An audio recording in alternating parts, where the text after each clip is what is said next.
Yesu, na mambo hayo yanaweza kutendeka. Hiyo mipango inaweza kunawiri, hiyo mipango inaweza kunawiri, maisha yako yanaweza kufunguliwa. Praise the name of the Lord. Tutapaa nyumba ya Bwana, nikamwambia Bwana, ndio nimejaribu, lakini usiku wa leo niko na mambo ya mawili ya kuongea, na kama usiku wa leo unisaidie na unibariki, nina mipango yako ikafunguliwe, nina chama yako ikafunguliwe, nina yako ikafunguliwe, nina mtu wako ikafunguliwe, ninakuhakikishia ikafunguliwa usiku wa leo. Ninaamini kwa jina la Yesu.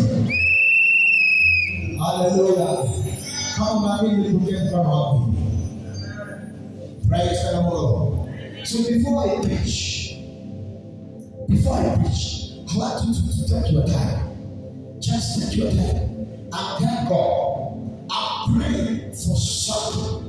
And before even the end of this session, that thing God will make it to happen. I want to believe that God will make it to happen in Jesus' name. Chukua tu nafasi hiyo, ikiwezekana usimame wala kule, ikiwezekana upaa wala kule. Hiyo touch, hiyo kutamwambia Mungu na Mungu atakusaidia. Amen. Tusimame kwa yetu wote. This is what I decide to have.